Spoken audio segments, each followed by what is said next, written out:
Hello everyone, welcome to NCERT Net. In this video, I will be discussing about the salient features of Indian Constitution. അപ്പോൾ constitution എന്ന് പറയുന്നത് ഒരു കൺട്രിയെ സംബന്ധിച്ചിടത്തോളം basic law ആണ് and മറ്റ് എല്ലാ ലോസിനേക്കാളും സുപ്പീരിയർ ആയിട്ടുള്ള ലോ ആണ്. ഇത്തരത്തിലൊരു കോൺസ്റ്റിറ്റ്യൂഷൻ എന്ന ഐഡിയ ഒറിജിനേറ്റ് ചെയ്യുന്നത് ആദ്യം ബ്രിട്ടനിലാണ്. പക്ഷേ ഐഡിയ ഓഫ് റിട്ടേൺ കോൺസ്റ്റിറ്റ്യൂഷൻ വരുന്നത് ശരിക്കും US നിന്നാണ്. അതുപോലെ തന്നെ വേൾഡിലെ ഫസ്റ്റ് റിട്ടേൺ കോൺസ്റ്റിറ്റ്യൂഷൻ എന്ന് പറയുന്നത് USA-ൻ്റെയാണ്. അതുകൊണ്ട് തന്നെ വേൾഡിൽ തന്നെ ഏറ്റവും ഓൾഡസ്റ്റ് റിട്ടേൺ കോൺസ്റ്റിറ്റ്യൂഷൻ എന്ന് പറയുന്നതും ഷോർട്ടസ്റ്റ് കോൺസ്റ്റിറ്റ്യൂഷൻ എന്ന് പറയുന്നതും അമേരിക്കൻ കോൺസ്റ്റിറ്റ്യൂഷനാണ്. അപ്പോൾ നമുക്ക് നമ്മുടെ ഇന്ത്യൻ കോൺസ്റ്റിറ്റ്യൂഷനിലേക്ക് വരാം. എന്തൊക്കെയാണ് സൈലന്റ് ഫീച്ചേഴ്സ് ആയിട്ട് നമ്മൾക്ക് ഇവിടെ ഉള്ളത് എന്നുള്ളതാണ് നോക്കുന്നത്. സോ ഫസ്റ്റ് ഫീച്ചർ എന്ന് പറയുന്നത് നമ്മളുടേതാണ്, ഇന്ത്യൻസിൻ്റെതാണ് ലെങ്തിയസ്റ്റ് റിട്ടേൺ കോൺസ്റ്റിറ്റ്യൂഷൻ. കോൺസ്റ്റിറ്റ്യൂഷൻ ഇങ്ങനെ നോക്കുകയാണെങ്കിൽ രണ്ട് തരത്തിൽ നമുക്ക് ക്ലാസിഫൈ ചെയ്യാം, റിട്ടേൺ കോൺസ്റ്റിറ്റ്യൂഷൻ എന്നും അൺറിട്ടേൺ കോൺസ്റ്റിറ്റ്യൂഷൻ എന്നും. സോ റിട്ടേൺ ഒരു എക്സാമ്പിൾ നമുക്ക് അമേരിക്കൻ പറയാം, പക്ഷേ ബ്രിട്ടീഷ് കോൺസ്റ്റിറ്റ്യൂഷൻ എന്ന് പറയുന്നത് ഒരു അൺറിട്ടേൺ ടൈപ്പ് ഓഫ് സംഭവമാണ്. പക്ഷേ നമ്മളുടെന്ന് പറയുന്നത് ഒരു റിട്ടേൺ കോൺസ്റ്റിറ്റ്യൂഷൻ ആണ് ആൻഡ് ലെങ്തിയസ്റ്റ് റിട്ടേൺ കോൺസ്റ്റിറ്റ്യൂഷൻ ആണ്. ബിക്കോസ് ഭയങ്കര കോംപ്രഹെൻസീവ് ആയിട്ടാണ് അതിൽ കാര്യങ്ങൾ കൊടുത്തിരിക്കുന്നത്, ഭയങ്കര എലാബറേറ്റ് ആൻഡ് ഡീറ്റെയിൽഡ് ഡോക്യുമെൻ്റ് ആണ്. അതുപോലെ നെക്സ്റ്റ് ഫീച്ചറാണ് നമ്മളുടെ കോൺസ്റ്റിറ്റ്യൂഷൻ എടുത്തിരിക്കുന്നത്. നമ്മളുടെ കോൺസ്റ്റിറ്റ്യൂഷൻ നമ്മൾ ഒരുപാട് സോഴ്സസിൽ നിന്നും ഇൻസ്പയർ ആയിട്ട് ചെയ്തിരിക്കുന്നതാണ്. മറ്റ് പല കോൺസ്റ്റിറ്റ്യൂഷൻസിനെയും നമ്മൾ റെഫർ ചെയ്തിട്ടുണ്ട്. അതുപോലെ തന്നെ നമ്മളുടെ തന്നെ ഗവൺമെൻറ് ഓഫ് ഇന്ത്യ ആക്ട് 1935 നിന്നും കുറേ കാര്യങ്ങൾ നമ്മൾ കോൺസ്റ്റിറ്റ്യൂഷനിലേക്ക് ആഡ് ചെയ്തിട്ടുണ്ട്. ഫോർ എക്സാമ്പിൾ അമേരിക്കൻ കോൺസ്റ്റിറ്റ്യൂഷൻ നമ്മളെടുത്താണ് ഫണ്ടമെൻ്റൽ റൈറ്റ്സ്. അതുപോലെ തന്നെ ഐറിഷ് കോൺസ്റ്റിറ്റ്യൂഷൻ നമ്മളെടുത്താണ് DPSP. നെക്സ്റ്റ് ഫീച്ചർ എന്ന് പറയുന്നത് നമ്മുടെ കോൺസ്റ്റിറ്റ്യൂഷൻ എന്ന് പറയുന്നത് ഒരു blend of rigidity and flexibility ആണ്. റിജിഡ് ആണ്, at the same time flexible ആണ്. ഞാനൊന്ന് എക്സ്പ്ലെയിൻ ചെയ്യാം.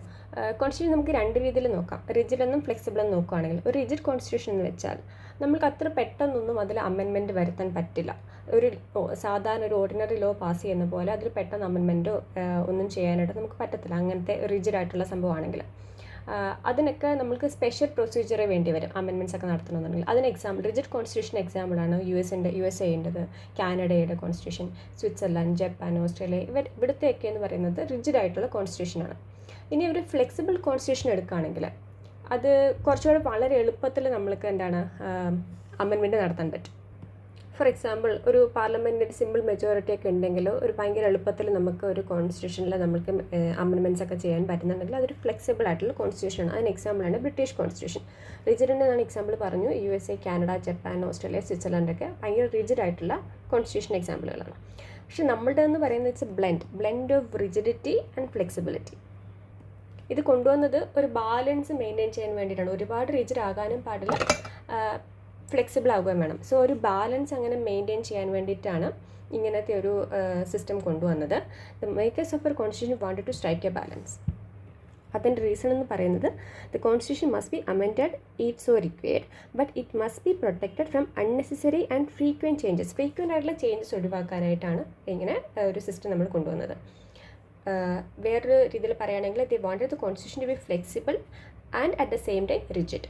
ഫ്ലെക്സിബിൾ എന്ന് വെച്ചാൽ ഓപ്പൺ ടു ചേഞ്ചസ് ആയിരിക്കും, റിജിഡ് എന്ന് പറയുന്നത് ഞാൻ പറഞ്ഞ പോലെ റെസിസ്റ്റൻറ്റ് ടു ചേഞ്ചസ് ആയിരിക്കും. നെക്സ്റ്റ് ഒരു ഫീച്ചറാണ് federal system with unitary bias. ഇങ്ങനെ പല എക്സാംസിനും ക്വസ്റ്റ്യൻ ചിലപ്പോൾ നിങ്ങൾക്ക് തരാം, like Indian constitution federal in nature but unitary in soul or spirit explain എന്നൊക്കെ പറഞ്ഞിട്ട്. സോ അവിടെ നമ്മൾ എന്തൊക്കെയാണ് ആ ഫീച്ചേഴ്സ് എന്നുള്ള സാധനം ഹൈലൈറ്റ് ചെയ്താൽ നല്ലതായിരിക്കും. അപ്പം എന്താണ് ഫെഡറൽ സിസ്റ്റം എന്ന് വെച്ചാൽ അവിടെ ശരിക്കും പറഞ്ഞാൽ ഡിവിഷൻ ഓഫ് പവേഴ്സ് ഉണ്ട്. സോ നാഷണൽ ഗവൺമെൻറ്, നമ്മുടെ സെൻട്രൽ ഗവൺമെൻറ്, അതുപോലെ നമ്മുടെ സ്റ്റേറ്റ് ഗവൺമെൻറ് അല്ലെങ്കിൽ ലോക്കൽ ഫോംസ് ഓഫ് ഗവൺമെൻറ് ഇടയ്ക്ക് ഒരു പ്രോപ്പർ ഡിവിഷൻ ഓഫ് പവർ വരാണെങ്കിൽ അത് നമ്മൾ ഫെഡറൽ സിസ്റ്റം എന്ന് പറയുന്നു. ആൻഡ് യൂണിറ്ററി സിസ്റ്റം എന്ന് വെച്ചാൽ അതിൽ ശരിക്കും പറഞ്ഞാൽ ഒരു സെൻട്രൽ ഗവൺമെൻറ് അല്ലെങ്കിൽ ഒരൊറ്റ ഗവൺമെൻറ് ആയിരിക്കും എല്ലാ പവറും ഉണ്ടാവുക. നമ്മുടെ കോൺസ്റ്റിറ്റ്യൂഷൻ സംബന്ധിച്ചിടത്തോളം ലൈക്ക് അതിൽ ശരിക്കും ഒരു ഫെഡറൽ സിസ്റ്റം ഓഫ് ഗവൺമെൻറ് ഉണ്ട്, പക്ഷേ it also has features of unitary system. ഇപ്പം ഞാൻ പറഞ്ഞ പോലെ നിങ്ങളൊരു ക്വസ്റ്റ്യൻ വരികയാണ്, Indian constitution is federal in nature but unitary in spirit or soul, explain ചെയ്യാൻ പറഞ്ഞാൽ ഇപ്പം ഞാൻ പറഞ്ഞ എന്താണ് ഫീച്ചേഴ്സ് രണ്ടും എക്സ്പ്ലെയിൻ ചെയ്യുക. ആദ്യം എന്താണ് ഫെഡറലിസം, എന്താണ് യൂണിറ്ററി എന്ന് പറയുന്നത് എക്സ്പ്ലെയിൻ ചെയ്തതിന് ശേഷം നമ്മുടെ ഫെഡറൽ ഫീച്ചേഴ്സ് എന്തൊക്കെയാണ്, യൂണിറ്ററി ഫീച്ചേഴ്സ് എന്തൊക്കെയാണെന്ന് ലൈക്ക് എക്സാമ്പിൾ പോലെ എഴുതുവാണെങ്കിൽ നല്ല മാർക്ക് സ്കോർ ചെയ്യാൻ പറ്റും. സോ ആ ഡിവിഷൻ ഓഫ് പവർ വരുന്നത് ഫെഡറൽ ഫീച്ചേഴ്സ് ആണ്. പിന്നെ bicameral legislature, supremacy of the constitution, written constitution, independent judiciary ഇതെന്നൊക്കെ പറയുന്നത് ലൈക്ക് നമുക്ക് ഹൈക്കോർട്ടുണ്ട്, അതുപോലെ മെയിലൊരു സുപ്രീം കോർട്ടുണ്ട്, അത് കൂടാണ്ട് ഹൈക്കോർട്ടുണ്ട്. അങ്ങനെ പലതരം ഹൈറാർക്കി ഓഫ് കോർട്ട്സ് അടങ്ങുന്ന ഒരു ജുഡീഷ്യറി സിസ്റ്റം നമുക്ക് നിലവിലുണ്ട്. അത് നമ്മളുടെ ഒരു വീഡിയോ ഞാൻ ഓൾറെഡി എടുത്തിട്ടുണ്ട്, അത് നിങ്ങൾക്ക് റെഫർ ചെയ്താൽ മനസ്സിലാവും. സോ ഇതെല്ലാം തന്നെ ഫെഡറൽ ഫീച്ചേഴ്സിൽ വരുന്നതാണ്. Division of power, bicameral legislature, supremacy of the constitution, written constitution and independent judiciary. Next unitary features എടുക്കുകയാണെന്നുണ്ടെങ്കിൽ സെൻട്രൽ ഗവൺമെൻറ്റിന് കുറച്ചും കൂടി പവർ കിട്ടുന്നത് എവിടെയാണെന്ന് നോക്കിയാൽ മതി. Appointment of governors by the centre, അതുപോലെ തന്നെ പാർലമെൻറ്റിന് പവർ, പുതിയ സ്റ്റേറ്റ് ഫോം ചെയ്യാനും സ്റ്റേറ്റിനൊക്കെ നെയിം ചേഞ്ച് ചെയ്യാനും നമ്മൾ ഇടയ്ക്കിടയ്ക്ക് കേൾക്കാറുള്ളതല്ലേ ഇതൊരു പ്ലേസിൻ്റെ നെയിം മാറ്റി പുതിയതാക്കി. സോ അത്തരത്തിലുള്ള പവർ എന്ന് പറയുന്നത് സെൻട്രലിൻ്റെ കയ്യിലുണ്ട്. അതുപോലെ തന്നെ എക്സിസ്റ്റിംഗ് സ്റ്റേറ്റ്സിൻ്റെ ബൗണ്ടറീസ് ഒക്കെ ഓൾട്ടർ ചെയ്യാനും. പിന്നെ സിംഗിൾ സിറ്റിസൺഷിപ്പ്, സിംഗിൾ കോൺസ്റ്റിറ്റ്യൂഷനാണ് നമ്മൾക്കുള്ളത്. ഇൻ്റഗ്രേറ്റഡ് ആയിട്ടുള്ള ജുഡീഷ്യറിയാണ്. ലൈക്ക് ഇൻഡിപെൻഡൻറ്റ് ജുഡീഷ്യറി വേറെ, ഇൻ്റഗ്രേറ്റഡ് ആയിട്ടുള്ള ജുഡീഷ്യറി വേറെ. എല്ലാത്തിനും ഇൻ്റഗ്രേറ്റ് ചെയ്തുകൊണ്ടുള്ളൊരു സിസ്റ്റമാണുള്ളത്. സുപ്രീം കോർട്ട് പറഞ്ഞാൽ ഹൈക്കോർട്ടിൽ കാണും. ലൈക്ക് അതുപോലെ ഒരു ഹൈറാർക്കി ഉണ്ട് നമ്മൾക്ക്. സോ ഇൻഡിപെൻഡൻറ്റ് എന്ന് പറയുന്നത് ഫെഡറൽ ഫീച്ചറായിട്ട് വരും, ഇൻ്റഗ്രേറ്റഡ് ജുഡീഷ്യറി എന്ന് പറയുന്നത് യൂണിറ്ററി ഫീച്ചറായിട്ട് വരും. അതുപോലെ തന്നെ office of the CAG, comptroller and auditor general. So ഇതൊക്കെ എന്നൊക്കെ പറയുന്നത് യൂണിറ്ററി ഫീച്ചേഴ്സിൽ വരുന്നതാണ്. സോ ഒന്നും കൂടെ ഞാൻ പറയാം. Appointment of governors by the centre, പാർലമെൻറ്റിൻ്റെ power to form new states, change their names and alter boundaries of existing states, single citizenship, single constitution, integrated judiciary and office of the CAG ഇതൊക്കെ എന്ന് പറയുന്നത് unitary ഫീച്ചേഴ്സിൽ വരുന്നതാണ്. Next feature എന്ന് പറയുന്നത് നമ്മളിവിടെ follow ചെയ്യുന്നത് parliamentary form of government ആണ്. അത് ശരിക്കും നമ്മൾ അഡോപ്റ്റ് ചെയ്തത് ബ്രിട്ടൻ കോൺസ്റ്റിറ്റ്യൂഷൻ എന്നാണ്. ബ്രിട്ടീഷുകാർ ഫോളോ ചെയ്യുന്നത് പാർലമെൻ്ററി ഫോം ഓഫ് ഗവൺമെൻറ് ആണ്. സോ നമ്മളത് ഗ്രാജുവലി നമ്മൾ ഫോളോ ചെയ്ത് വന്നതും പാർലമെൻ്ററി ഫോം ഓഫ് ഗവൺമെൻറ് ആണ്. പക്ഷേ അമേരിക്കൻസ് ഫോളോ ചെയ്യുന്നത് പ്രസിഡൻഷ്യൽ സിസ്റ്റം ഓഫ് ഗവൺമെൻറ് ആണ്. പാർലമെൻ്ററി ഫോമിനെ കുറിച്ചൊക്കെ നമ്മൾ ഓൾറെഡി ഒരു വീഡിയോ ഭയങ്കര എലാബറേറ്റ് ചെയ്ത് പറയുന്നതുണ്ട്, അത് റെഫർ ചെയ്താൽ മതി. എന്നാലും ഞാൻ ഇവിടെ ഒന്ന് ജസ്റ്റ് പറയാം. പാർലമെൻ്ററി ഫോം ഓഫ് ഗവൺമെൻറ് ആണ് നമ്മൾ ഫോളോ ചെയ്യുന്നത്. അവിടെയെന്ന് വെച്ചാൽ റിയൽ എക്സിക്യൂട്ടീവ് പവർ എന്ന് പറയുന്ന ആർക്കായിരിക്കും? കൗൺസിൽ ഓഫ് മിനിസ്റ്റേഴ്സിനായിരിക്കും. പ്രസിഡന്റ് എന്ന് പറയുന്നത് നോമിനൽ ഹെഡ് മാത്രമായിരിക്കും. ഫീച്ചേഴ്സ് ഓഫ് പാർലമെൻ്ററി ഗവൺമെൻറ് എന്ന് പറയുന്നത് നമ്മുടെ ഗവൺമെൻറ്റിൻ്റെ ഫീച്ചേഴ്സ് എന്ന് പറയുന്നത് എന്തായിരിക്കും? Presence of nominal and real executive. Real executive എന്ന് പറയുന്ന ആരാണ്? കൗൺസിൽ ഓഫ് മിനിസ്റ്റേഴ്സ് ആണ്. ആൻഡ് നോമിനൽ എക്സിക്യൂട്ടീവ് എന്ന് പറയുന്നത് നോമിനൽ ഹെഡ് എന്ന് പറയുന്നത് പ്രസിഡൻ്റ് ആണ്. അതുപോലെ തന്നെ മെജോറിറ്റി പാർട്ടി ആയിരിക്കും റൂൾ ചെയ്യുക. Collective responsibility of executives to the legislature, membership of the ministers in the legislature, അതുപോലെ തന്നെ leadership of the prime minister or the chief minister, dissolution of the lower house, Lok Sabha or assembly. I will explain it once again. നമ്മളിവിടെ follow ചെയ്യുന്നത് parliamentary form of government ആണ്, like the British parliamentary system. Americans follow ചെയ്യുന്നത് presidential സിസ്റ്റമാണ്. നമ്മളിവിടെ follow ചെയ്യുന്നത് parliamentary form of government ആണ്. അതുപോലെ തന്നെ ഇവിടുത്തെ പ്രത്യേകത എന്ന് വെച്ചാൽ നമുക്കൊരു നോമിനൽ ആൻഡ് റിയൽ എക്സിക്യൂട്ടീവ് ഉണ്ട്. നോമിനൽ ഹെഡ് എന്ന് പറയുന്നത് പ്രസിഡൻ്റ് ആയിരിക്കും. കൗൺസിൽ ഓഫ് മിനിസ്റ്റേഴ്സ് ആയിരിക്കും ആക്ച്വലി റിയൽ എക്സിക്യൂട്ടീവ് പവർ എന്ന് പറയുന്നത്. പിന്നെ മെജോറിറ്റി പാർട്ടി ആയിരിക്കും ഇവിടെ റൂൾ ചെയ്യുക. അതുപോലെ തന്നെ ലോക്സഭ ഒരു അസംബ്ലി നമുക്ക് ഡിസോൾവ് ചെയ്യാൻ പറ്റും. പ്രൈം മിനിസ്റ്റർ ചീഫ് മിനിസ്റ്ററിൻ്റെ ലീഡർഷിപ്പ് ഉണ്ട് നമ്മൾക്കിവിടെ. പിന്നെ മിനിസ്റ്റേഴ്സ് ലെജിസ്ലേച്ചറിലെ മെമ്പേഴ്സ് ആയിരിക്കും. And collective responsibility of the executive to the legislature. ഇതൊക്കെ എന്ന് പറയുന്നത് നമ്മുടെ ഇവിടുത്തെ ഫീച്ചേഴ്സാണ്. നെക്സ്റ്റ് ഫീച്ചർ എന്ന് പറയുന്നത് integrated and independent judiciary. Independent judiciary എന്ന് പറയുന്നത് ഏതാണ്? ഫെഡറൽ സിസ്റ്റത്തിൽ വരുമോ അതോ യൂണിറ്ററി സിസ്റ്റത്തിലാണോ വരിക ഇൻഡിപെൻഡൻറ്റ് എന്ന് പറയുന്നത്? സോ ഇൻഡിപെൻഡൻറ്റ് എന്ന് പറയുന്നത് ഫെഡറൽ സിസ്റ്റത്തിൽ വരുന്നതാണ്. ഇൻ്റഗ്രേറ്റഡ് ജുഡീഷ്യറി എന്ന് പറയുന്നത് യൂണിറ്ററി സിസ്റ്റത്തിൽ വരുന്നതാണ്. The Indian constitution establishes A judicial system that is integrated as well as independent. So ഈ ഒരു ജുഡീഷ്യൽ സിസ്റ്റത്തിൻ്റെ ഇൻ്റഗ്രേറ്റഡ് ജുഡീഷ്യൽ സിസ്റ്റത്തിൻ്റെ ഏറ്റവും ടോപ്പ് ഇതിൽ ആരായിരിക്കും? സുപ്രീം കോർട്ട് ആയിരിക്കും ഉണ്ടാവുക. അതിന് താഴെ there are high courts at the state level. ഇനിയും ഹൈക്കോർട്ടിലും താഴെ there is a hierarchy of subordinate courts, that is district courts and other lower courts. ഇനി ഇത്തരത്തിലുള്ള integrated single system of the courts enforces both the central laws as well as the state laws. ഇത് മാറിപ്പോകാൻ പാടില്ല, ഭയങ്കര clear ആയിട്ട് ഇതിൽ idea വേണം. So നമ്മൾക്കിവിടെ ഒരു integrated as well as independent form of judiciary system ഉണ്ട്. ഏറ്റവും ടോപ്പിലൊരു സുപ്രീം കോർട്ട് ഉണ്ട്. അതിൻ്റെ തൊട്ട് താഴത്തെ ഹൈറാർക്കിയിൽ വരുന്നത് ഹൈക്കോർട്ടാണ്. ഇനിയും അത് ഹൈക്കോർട്ട് ഓരോ സ്റ്റേറ്റ് ലെവലിലും ഉണ്ട് നമ്മൾക്ക്. ഇനിയും ഹൈക്കോർട്ടിൽ താഴെ സബോർഡിനേറ്റ് കോർട്ട്സ് ഉണ്ടാവും, ഡിസ്ട്രിക്ട് കോർട്ട്സ് അല്ലെങ്കിൽ മറ്റ് ലോവർ കോർട്ട്സ് ഒക്കെ വരും.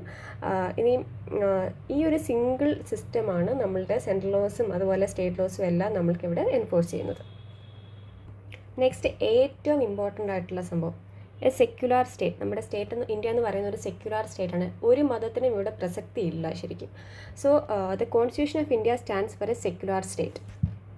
പ്രസക്തി ഇല്ലാന്ന് ഉദ്ദേശിച്ച് നമ്മൾ ഫോളോ ചെയ്യുന്ന സെക്യുലാരിസമാണ്. നമ്മുടെ കോൺസ്റ്റിറ്റ്യൂഷൻ പ്രകാരം നമ്മൾ ഫോളോ ചെയ്യുന്നത് സെക്യുലാരിസമാണ്. It does not uphold any particular religion as a official religion of the Indian state. നമ്മുടെ ഇന്ത്യൻ സ്റ്റേറ്റിന് പെർട്ടിക്കുലർ ആയിട്ടൊരു റിലീജിയൻ നമ്മൾക്കില്ല. നെക്സ്റ്റ്, ഈ അമെൻമെൻറ്റ് ഭയങ്കര ഇമ്പോർട്ടൻ്റ് ആണ്. ഈ സെക്യുലർ എന്ന് പറയുന്ന വേർഡ് നമ്മുടെ പ്രിയാമ്പിളിലേക്ക് ആഡ് ചെയ്യുന്നത് 42nd constitutional amendment act of 1976 വഴിയാണ്.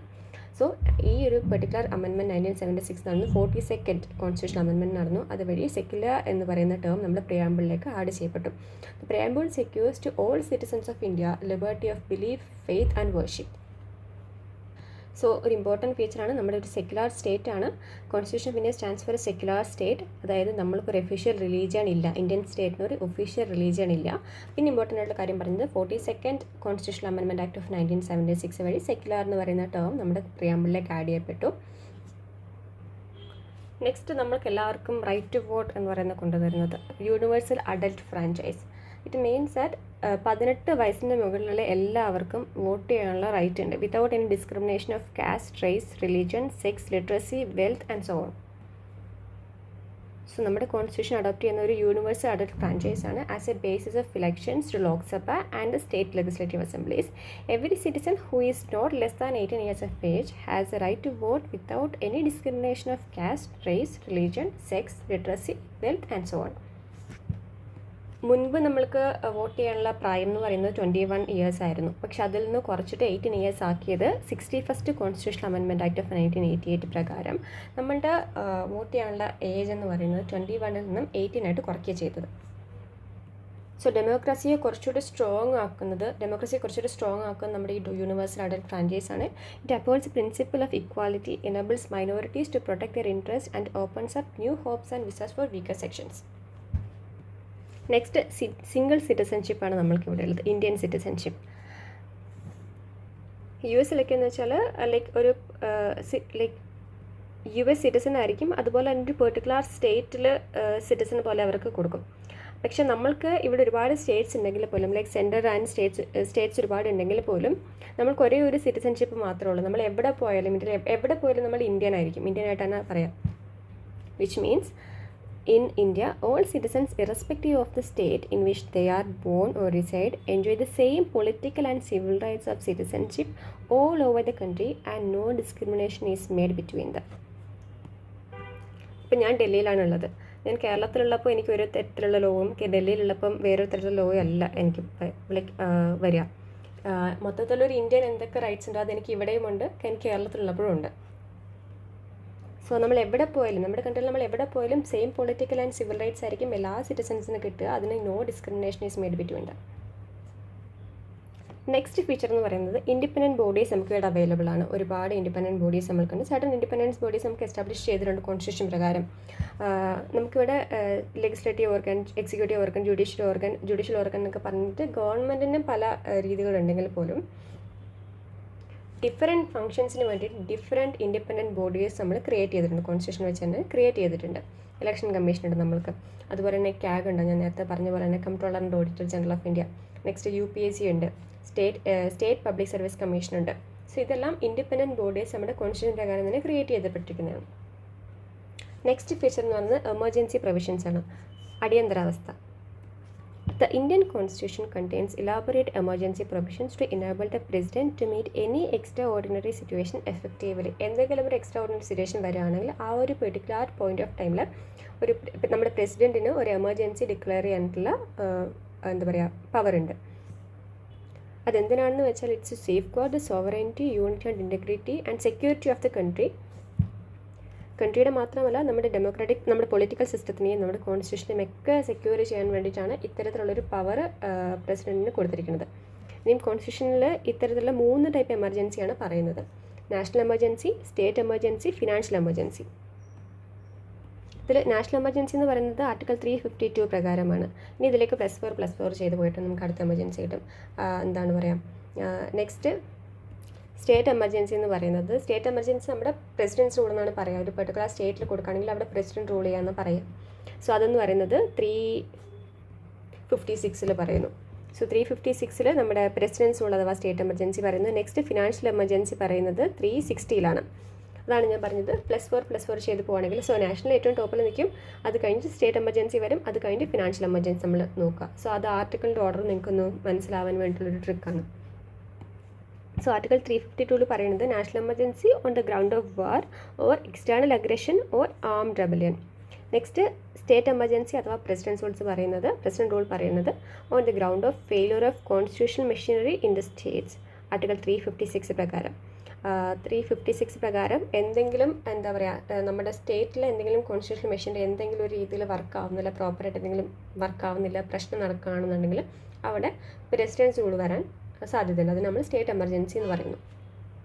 അത് വേണമെങ്കിൽ നമുക്ക് രണ്ട് ഇതിൽ പറയാം. ലൈക്ക് 356 പ്രകാരം ബേസിക്കലി കോൺസ്റ്റിറ്റ്യൂഷണൽ മെഷീനറി വർക്ക് ആവത്തില്ലാത്തപ്പോൾ ഉണ്ടാകുന്ന എമർജൻസിയാണ്.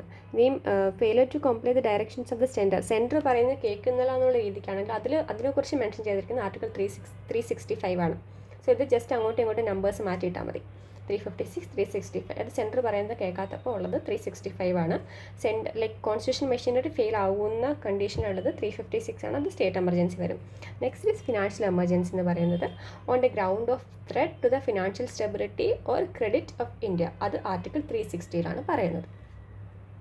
സോ ഒന്നുകൂടെ ഞാൻ എക്സ്പ്ലെയിൻ ചെയ്യാം. നമുക്കിവിടെ ഇന്ത്യൻ കോൺസ്റ്റിറ്റ്യൂഷൻ പ്രകാരം പ്രസിഡന്റിന് എന്തെങ്കിലും ഒരു എക്സ്ട്രാ ഓർഡിനറി സിറ്റുവേഷൻ എഫക്റ്റീവായിട്ട് ഡീൽ ചെയ്യാനായിട്ട് എമർജൻസി പ്രൊവിഷൻ എടുക്കാനുള്ള പവർ ഉണ്ട്. സോ നാഷണൽ എമർജൻസി ഉണ്ട്, സ്റ്റേറ്റ് എമർജൻസി ഉണ്ട്, ഫിനാൻഷ്യൽ എമർജൻസി ഉണ്ട്. നാഷണൽ എമർജൻസിയെ കുറിച്ച് പറയുന്നത് ആർട്ടിക്കിൾ 352, സ്റ്റേറ്റ് എമർജൻസി അഥവാ പ്രസിഡൻസ് റൂളിനെ കുറിച്ച് പറയുന്നത് 356, നെക്സ്റ്റ് ഫിനാൻഷ്യൽ എമർജൻസിയെ കുറിച്ച് പറയുന്നത് 360. നെക്സ്റ്റ് ഒരു ഫീച്ചർ നമുക്കിവിടെ 3 ടയർ ഫോം ഓഫ് ഗവൺമെൻറ് ആണുള്ളത്. മുൻപ് ഉണ്ടായിരുന്നത് ഒരു ഡ്യുവൽ പൊളിറ്റി പറഞ്ഞിരുന്നത്. പക്ഷേ 73rd ആൻഡ് 74th അമെൻമെൻറ്റ് വന്നു, കോൺസ്റ്റിറ്റ്യൂഷൻ അമെൻമെൻറ്റ് വന്നു 1992. അത് പ്രകാരം നമുക്കൊരു 3 ടയർ ഫോം ഓഫ് ഗവൺമെൻറ് വന്നു, അതായത് ലോക്കൽ ഫോം ഓഫ് ഗവൺമെൻറ്റും കൂടെ വന്നു. വേൾഡിലെ വേറൊരു കോൺസ്റ്റിറ്റ്യൂഷനിലും ഇത് ഇപ്പം നിലവിലില്ല. ലൈക്ക് നമ്മൾ കാണുന്നുള്ളത് 3 ടയർ ഫോം ഓഫ് ഗവൺമെൻറ് നമ്മൾ കാണുന്നത്. അതെങ്ങനെയാണ് ആഡ് ചെയ്തത്? 73rd and 74th constitution amendment പ്രകാരമാണ് ഇത്തരത്തിലുള്ളൊരു മെത്തേഡ് നമുക്ക് ആഡ് ചെയ്തത്. 73rd അമെൻമെൻറ്റ് ആക്ട് ഓഫ് 1992 എന്ന് പറയുന്നത് constitution recognition of the panchayat, rural local ഗവൺമെൻറ്റിനെ റെക്കഗ്നൈസ് ചെയ്യുന്നതാണ്, പഞ്ചായത്തിനെ റെക്കഗ്നൈസ് ചെയ്യുന്നതാണ് 73rd എന്ന് പറയുന്നത്. നെക്സ്റ്റ് 74th അമെൻമെൻറ്റ് എന്ന് പറയുന്നത് മുനിസിപ്പാലിറ്റീസിന് വേണ്ടിയിട്ടുള്ളതാണ്, അതായത് അർബൻ ലോക്കൽ ഗവൺമെൻറ്റ്സ് ആണ്. സോ രണ്ട് തരത്തിലുണ്ട്. 73rd എന്ന് പറയുന്നത് പഞ്ചായത്ത് റൂറൽ ലോക്കൽ ഗവൺമെൻറ് ആണ്.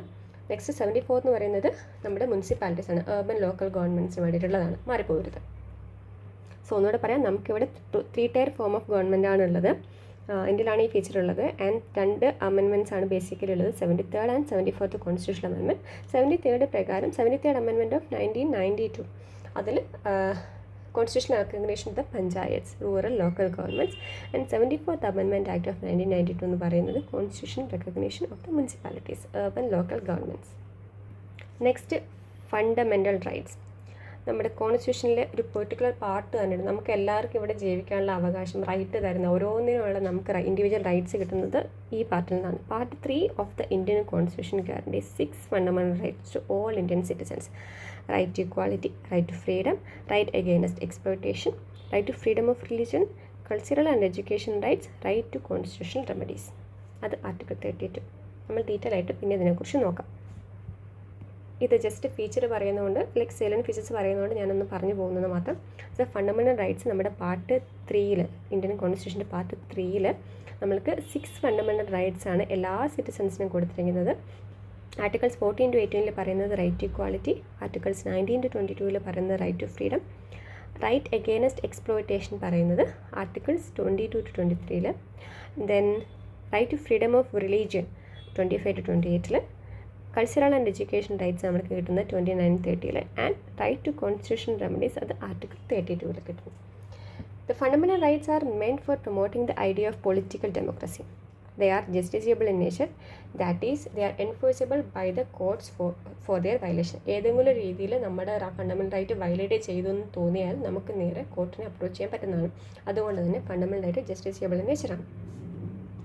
നെക്സ്റ്റ് ഫണ്ടമെൻ്റൽ റൈറ്റ് കഴിഞ്ഞു. അത് കഴിഞ്ഞ് വരുന്നത് ഫണ്ടമെൻ്റൽ ഡ്യൂട്ടിയാണ്. ലൈക്ക് നമുക്ക് റൈറ്റ് കിട്ടി, അതിന് പകരം നമ്മൾ കുറച്ച് ഡ്യൂട്ടീസ് ചെയ്യാൻ ബാധ്യസ്ഥരാണ്. സോ അതിനെക്കുറിച്ച് പറയുന്നത് part 4 The original constitution did not provide for the fundamental duties of the citizens. So ഇതെല്ലാം എന്ന് പറയുന്നത് നമ്മൾ സിറ്റിസൺ ചെയ്യേണ്ട ഡ്യൂട്ടീസാണ്. പാർട്ട് 4A നമ്മൾക്ക് എന്താ പറയുക, നമ്മുടെ 11 ഫണ്ടമെൻ്റൽ ഡ്യൂട്ടീസിനെ കുറിച്ച് പറയുന്നത്. സോ പാർട്ട് 4A എന്ന് ഉദ്ദേശിക്കുന്ന അമെൻമെൻ്റ് ആണ്. സോ അമെൻമെൻറ്റ് വഴി കൊണ്ടുവന്നാണ് നമുക്ക് ഇതിൽ നിന്ന് മനസ്സിലാക്കാം. സോ ആർട്ടിക്കിൾ 51A അതിൽ നമുക്ക് 11 ഫണ്ടമെൻ്റൽ ഡ്യൂട്ടീസിനെ കുറിച്ച് മെൻഷൻ ചെയ്യുന്നുണ്ട്. സോറി. സോ ബേസിക്കലി നമ്മൾ ആസ് എ ഇന്ത്യൻ സിറ്റിസൺ നമ്മൾ എന്താ ചെയ്യേണ്ടതെന്ന് വെച്ചാൽ നാഷണൽ ഫ്ലാഗിനെ റെസ്പെക്ട് ചെയ്യണം, നാഷണൽ ആന്തം റെസ്പെക്ട് ചെയ്യണം, അതുപോലെ തന്നെ ഫ്രീഡം ഫൈറ്റേഴ്സിനെ റെസ്പെക്ട് ചെയ്യണം. ഇങ്ങനത്തെ കുറച്ച് കാര്യങ്ങളാണ്. ലൈക്ക് കോമൺ ബ്രദർഹുഡ് പ്രൊമോട്ട് ചെയ്യണം, അതുപോലെ നമ്മുടെ rich heritage and composite culture നമ്മൾ പ്രിസർവ് ചെയ്യണം, ആൻഡ് പബ്ലിക് പ്രോപ്പർട്ടി ഒക്കെ നമ്മൾ സേഫ് ഗാർഡ്. ഇങ്ങനെ കുറേ കാര്യങ്ങൾ നമ്മുടെ ഫണ്ടമെൻ്റൽ ഡ്യൂട്ടീസിൽ പറയുന്നുണ്ട്. സോ ഇതും ഞാനൊരു ഡീറ്റെയിൽഡ് വീഡിയോ പിന്നെ ചെയ്യാം. ഇപ്പം നമ്മുടെ എന്താ പറയുക ടൈം ലിമിറ്റ് ഉണ്ട്. അതുപോലെ തന്നെ ഫീച്ചേഴ്സ് പറയുമ്പം ഇത് ഒരുപാട് എക്സ്പ്ലെയിൻ ചെയ്യണമെന്നില്ല, ജസ്റ്റ് ഒരു ഔട്ട്ലൈൻ കൊടുക്കുക. എന്തൊക്കെ ഫീച്ചേഴ്സാണ് ഈ ഫണ്ടമെൻ്റൽ ഡ്യൂട്ടീസ് എന്ന് പറയുന്നത്, എന്താണ്, വേണമെങ്കിൽ ഏത് പാർട്ടിലാണ് വരുന്നത്, എന്താണ് ഇതുകൊണ്ട് ഉദ്ദേശിക്കുന്നതൊക്കെയുള്ള കാര്യങ്ങൾ ഒരു ഔട്ട്ലൈൻ പോലെ എഴുതുകയാണ് വേണ്ടത്. കാരണം ഒരുപാട് ഫീച്ചേഴ്സ് നിങ്ങൾക്ക് എഴുതാനുണ്ട്. സോ അതിലൊരു പാർട്ടാണ് നിങ്ങളുടെ ഡ്യൂട്ടീസ് പാർട്ടായിട്ടാണ് നിങ്ങൾ ഡ്യൂട്ടീസ് ആഡ് ചെയ്യേണ്ടത്. Basically, the fundamental duties serve as a reminder to the citizens that while enjoying their rights, they have also to be quite conscious of duties they owe to their country, their society and to their fellow citizens. ഞാൻ പറഞ്ഞ പോലെ തന്നെ നമ്മൾക്ക് fundamental right constitution guarantee ചെയ്ത് തരുന്നുണ്ട്. അപ്പോൾ അതിന് പകരമായിട്ട് നമ്മൾ ചെയ്യേണ്ട കുറച്ച് ഡ്യൂട്ടീസ് എന്താണ്, അതിനെക്കുറിച്ച് റിമൈൻഡ് ചെയ്യിപ്പിക്കുന്ന ആർട്ടിക്കിളാണ് article 51A part 4A fundamental duties എന്ന് പറയുന്നത്. പക്ഷേ ഈ പോയിൻ്റ് ഉണ്ടോ, ഇതെന്ന് പറയുന്നത് നോൺ ജസ്റ്റിസിയബിൾ ഇൻ നേച്ചറാണ്. ഇത് നമ്മൾ ജസ്റ്റ് ഒന്ന് വയലേറ്റ് ചെയ്തു എന്ന് പറഞ്ഞിട്ട് നമുക്കെതിരെ കേസ് ഒന്നും എടുക്കാൻ അങ്ങനെ പറ്റില്ല. ഫണ്ടമെൻ്റൽ റൈറ്റ്സ് എന്ന് പറയുന്നത് അറ്റ് ദ സെയിം ടൈം എന്താണ് ജസ്റ്റിസിയബിൾ ആയിരുന്നു. നമ്മുടെ റൈറ്റ്സിന് എന്തെങ്കിലും പ്രശ്നം വന്നാൽ നമുക്ക് കേസ് കൊടുക്കാൻ പറ്റും. പക്ഷേ ഫണ്ടമെൻ്റൽ ഡ്യൂട്ടീസ് എന്ന് പറയുന്നത് നോൺ ജസ്റ്റിസിയബിൾ ആണ്. നമ്മുടെ ഡ്യൂട്ടിയാണ്, നമ്മൾ ചെയ്യണം. എന്താ പറയുക, കുറച്ചുകൂടി ഒരു റെസ്പെക്റ്റിൻ്റെ ഫോമിലാണ് നമ്മളിതിനെ കാണേണ്ടത്. നമ്മുടെ ഇന്ത്യക്ക് കൊടുക്കേണ്ട റെസ്പെക്റ്റ് എന്താണെന്ന് അവർ ഒരു ഡീറ്റെയിൽ ആയിട്ട് കുറച്ച് എഴുതി വെച്ചിരിക്കുന്നു എന്ന് വേണമെങ്കിൽ പറയാം. Next DPSP, Directive Principles of State Policy. The DPSP are meant for promoting the ideal of social and economic democracy. So basically ഒരു വെൽഫെയർ സ്റ്റേറ്റ് ഇന്ത്യയിൽ കൊണ്ടുവരാൻ വേണ്ടിയിട്ടുള്ള സംഭവമാണ് DPSP എന്ന് പറയുന്നത്. ഇതും ഈ പറഞ്ഞ പോലെ തന്നെ നോൺ ജസ്റ്റിസിയബിൾ ഇൻ നേച്ചറാണ്. That is they are not enforceable by the courts for their violation. Constitution തന്നെ പറയുന്നുണ്ട് that these principles are fundamental in the governance of the country and it shall be the duty of the state to apply these principles in making the laws. So ഇതെന്താണെന്ന് വെച്ചാൽ state നമുക്ക് വേണ്ടിയിട്ട് loss ഒക്കെ ഉണ്ടാക്കാൻ നേരം എന്താ പറയുക, ഇതും കൂടെ ഇൻക്ലൂഡ് ചെയ്യണം എന്നതാണ്. So it's more like A moral obligation on the state authorities for their application. So ഇത് ഒരു ലോസ് ഒക്കെ ഉണ്ടാക്കുമ്പോഴത്തേക്കും ഈ കാര്യങ്ങളും കൂടെ കൺസിഡർ ചെയ്യണം. ഇതുവഴി നമുക്ക് എന്താണ് ഒരു സോഷ്യൽ ആൻഡ് എക്കണോമിക് ഡെമോക്രസിയാണ് ഇതുവരെ പ്രൊമോട്ട് ചെയ്യുന്നത്. ആൻഡ് വെൽഫെയർ സ്റ്റേറ്റിന് വേണ്ടിയുള്ള ഒരു പാർട്ടാണ് ഈ DPSP എന്ന് പറയുന്നത്. ഈ ഫണ്ടമെൻ്റൽ റൈറ്റും ഡ്യൂട്ടീസും DPSP എല്ലാം കൂടെ ചേർത്തിട്ട് ഞാൻ ഒരു വീഡിയോ പിന്നീട് ചെയ്യുന്നതായിരിക്കും. സോ ഇപ്പോൾ ഇത്രയാണ് നമ്മുടെ important salient features of Indian constitution എന്ന് പറയുന്നത്. Thank you for watching. നിങ്ങൾക്ക് മനസ്സിലാവുന്നുണ്ടെങ്കിൽ please do like, share and subscribe. Thank U.